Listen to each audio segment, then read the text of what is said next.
نحمده ونصلي ونسلم على رسوله الكريم اما بعد اعوذ بالله من الشيطان الرجيم بسم الله الرحمن الرحيم واقيموا الصلاة وآتوا الزكاة واركعوا مع الراكعين صدق الله العظيم وصدق رسوله النبي الكريم ان الله وملائكته يصلون على النبي یا ایھا الذین آمنوا صلوا علیہ وسلموا تسلیما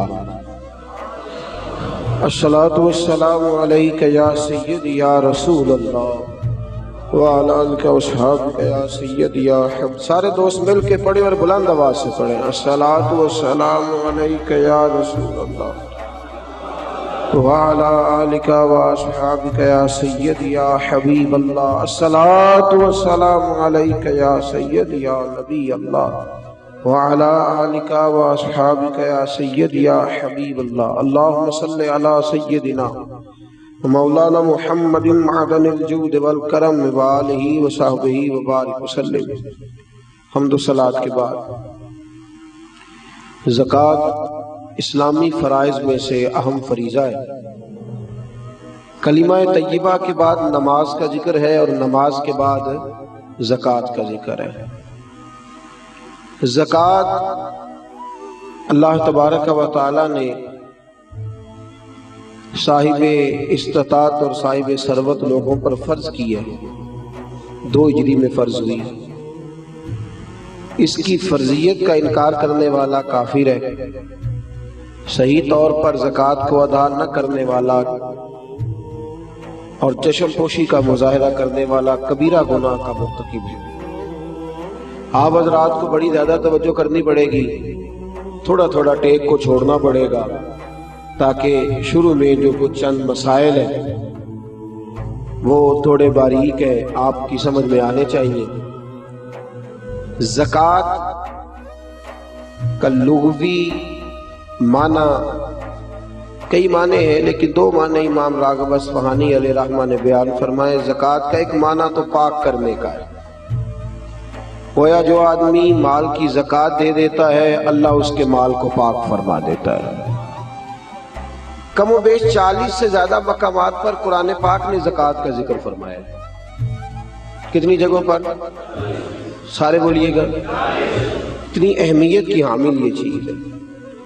تو زکوٰۃ کا ایک معنی ہے پاک کرنے کے، پاک ہونے کے، اور زکوٰۃ کا معنی دوسرا یہ ہے وہ چیز جو بڑھ جاتی ہے، جس میں اضافہ ہو جاتا ہے، جس کی افزائش ہوتی ہے. گویا جو آدمی زکوٰۃ ادا کرتا ہے اللہ اس کے مال کو اضافہ عطا فرما دیتا ہے. قرآن مجید نے کہا وَأَقِیمُوا الصَّلَاةَ وَآتُوا الزَّکَاةَ، نماز قائم کرو اور زکوٰۃ ادا کرو. نماز قائم کرو اور زکوٰۃ، بولیے گا جی، زکوٰۃ.